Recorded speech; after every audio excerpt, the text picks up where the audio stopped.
ভোলাগঞ্জ সাদা পাথর পর্যটন স্পট সিলেটের কোম্পানীগঞ্জ উপজেলায় অবস্থিত বাংলাদেশের অন্যতম চমৎকার মনোমুগ্ধকর একটি স্থান। এই পর্যটন কেন্দ্রটি তার অপরূপ প্রাকৃতিক সৌন্দর্য, সাদা পাথরের বিস্তীর্ণ প্রান্তর এবং ইয়ান নদীর স্বচ্ছ নীল পানির জন্য বিশেষভাবে পরিচিত। এখানকার পরিবেশ এতটাই সুন্দর যে কেউ এই স্থানে এসে প্রকৃতির সান্নিধ্যে নিজেকে হারিয়ে ফেলতে বাধ্য। সিলেট শহর থেকে ৩৩ কিলোমিটার দূরে অবস্থিত ভারতের সীমানার কোল ঘেঁষে ভোলাগঞ্জ সাদা পাথরের এই স্থানটি প্রকৃতি ও ভ্রমণ পিপাসুদের জন্য আকর্ষণীয় গন্তব্য।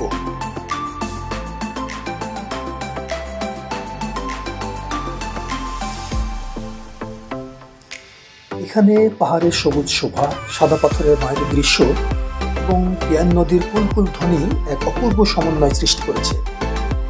স্থানটি দেখলে মনে হয় যেন প্রকৃতির এক অপূর্ব শিল্পকর্ম, যেটা দেখতে সারা দেশ থেকে হাজার হাজার পর্যটক এখানে আগমন করে। তো বন্ধুরা, আমি হাসান, ট্রাভেল উইথ হাসান চ্যানেলের পক্ষ থেকে আপনাদেরকে জানাই নতুন আরও একটি ভিডিওতে স্বাগত।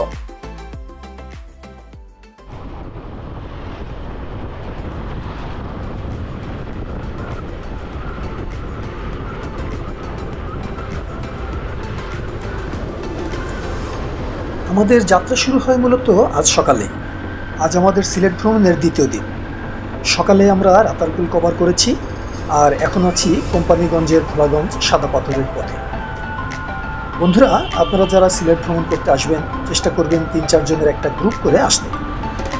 একটা সিএনজি সারাদিনের জন্য ভাড়া করে ২ থেকে ৩টি স্পট অনায়াসে ঘুরে আসতে পারবেন, যাতে সারাদিন সিএনজি ভাড়া পড়বে ২,০০০ টাকা।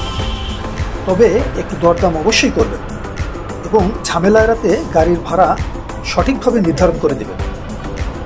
আমরা যেহেতু বাইকে করে সিলেটে এসেছি, আমাদের এই ঝামেলা ছিল না।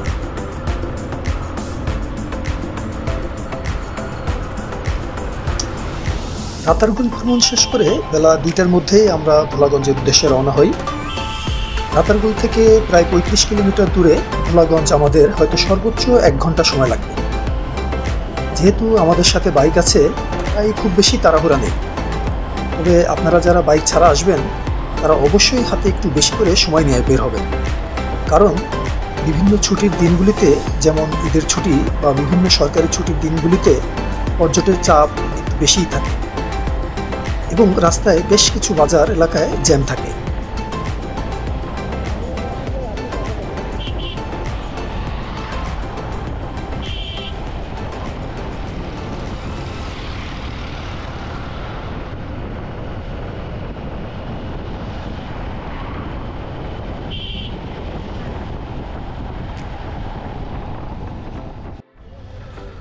আমরা বেলা ২:৩০টার মধ্যেই ভোলাগঞ্জে পৌঁছে যাই, কিন্তু বেশ কিছু কারণে হতাশা কাজ করছিল।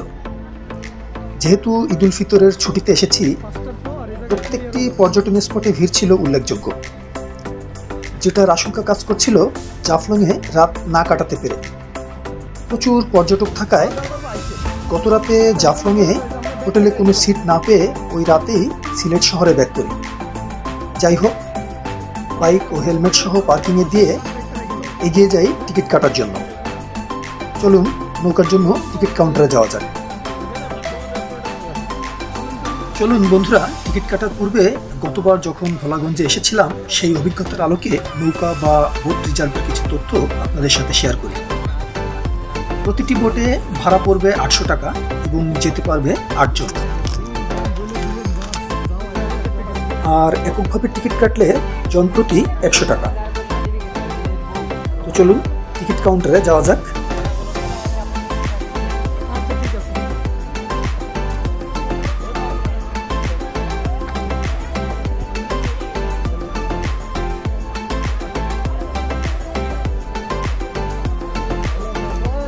টিকিট কাউন্টারের ভিড় দেখে কপালে চিন্তার ভাঁজ পড়ল, কারণ এখন বাজে প্রায় মেইন স্পটে যেতে যেতে আরও আধা ঘন্টা। আর যেমন ভিড়, তাতে আজকে টিকিট পাবো কি না তারও একটা আশঙ্কা আছে। আবার মেইন স্পট থেকে বেলা ৫টার ভিতরেই ফিরে আসতে হবে, যেহেতু ওই স্পটটা ভারত ও বাংলাদেশ সীমান্ত এলাকা, তাই সব মিলিয়ে মনে হচ্ছে পায়ে হেঁটে যেতে হবে, কারণ নদীতে পানি কম থাকায় কিছু কিছু জায়গায় বোট আটকে যাচ্ছে। অজ্ঞতা পায়ে হেঁটেই রওনা হওয়ার সিদ্ধান্ত নিলাম। এবার বলেন,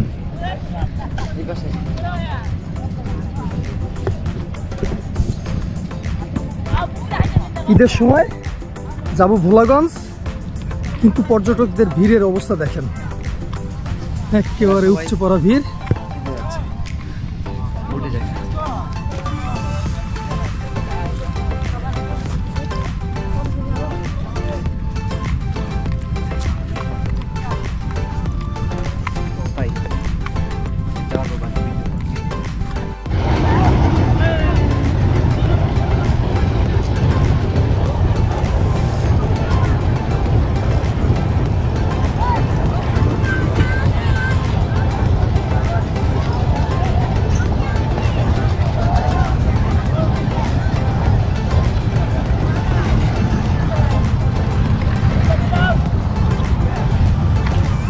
মোটামুটি প্রস্তুত?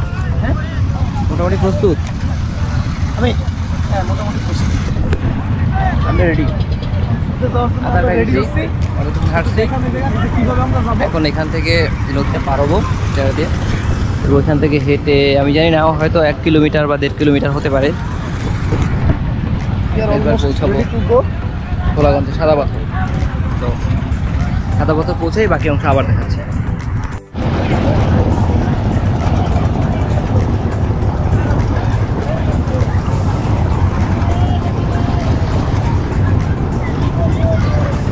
ভাই স্রোত আছে ভালোই।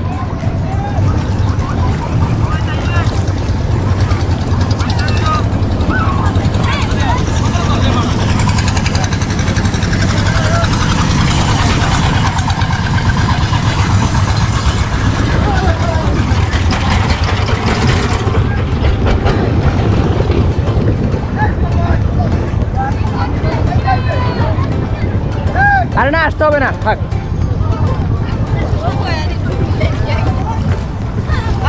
ভাই অনেক পানি, আইসেন না। আমরা অলমোস্ট স্পটের কাছাকাছি চলে এসেছি। অলরেডি 25 থেকে 30 মিনিট পায়ে হেঁটেছি, আর হয়তো মিনিট 10 হাঁটলেই সেই কাঙ্ক্ষিত সাদা পাথর, যার উপর ইয়াং নদীর স্বচ্ছ নীল জলরাশি কুলকুল করে বয়ে চলেছে।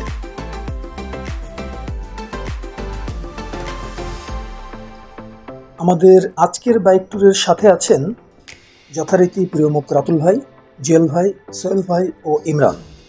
তবে গতকাল রাতে জাফলং থেকে হোটেলে সিট না পেয়ে রাতেই সিলেট শহরে চলে আসি। তবে আমাদের দুই ট্যুরমেট খুবই ক্লান্ত থাকায় তারা জাফলং তাদের পরিচিত কোনো স্থানে রাত্রি যাপন করে, এবং কথা ছিল আজ ভোলাগঞ্জে তারা আমাদের সাথে পুনরায় যোগ দিবে এবং ট্যুরের বাকি অংশ সম্পন্ন করবে। চারিদিকে এত বালুরাশির মধ্যে হাঁটতে গিয়ে বারবার তপ্ত মরুভূমির কথাই মনে পড়ছে। আমাদের দৃষ্টিসীমার ভিতরে যে স্পট, বালু ও সাদা পাথরের উপর হাঁটতে গিয়ে চলার গতি বারবার ব্যাহত হচ্ছে এবং মনে হচ্ছে স্পটটা আরও দূরে। তবে সাদা পাথরের উপরে হাঁটার অভিজ্ঞতা ছিল বেশ অন্যরকম। আর এদিকে আমাদের যে ট্যুরমেট দুইজন ছিল, মুস্তাফিজ এবং মিরাজ, রাতুল ভাই বারবার মোবাইল ফোনে তাদের কানেক্ট করার চেষ্টা করছে।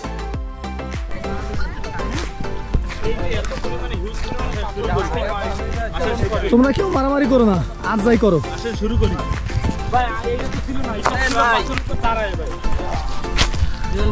ভাই, আমি কিন্তু এটা দিয়ে শুরু করব, দিয়ে শুরু করব। পাতলা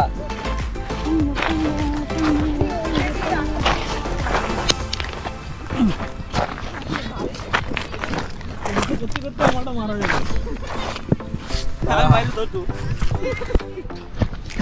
এই কি সাদা পাথর? না ভাই, ওই যে ভাই আগে মাইরে কাটবে। এই কি সাদা পাথর ভাই? হ্যাঁ আমি মাইরে তার উপরে তো খাদ্য করব। কিন্তু ভিডিও তো বলে তার সুন্দর দেখাবে। তা দেখাবে, ওরা আছে ছবিতে একটু কালার গ্রেডিং করে তো।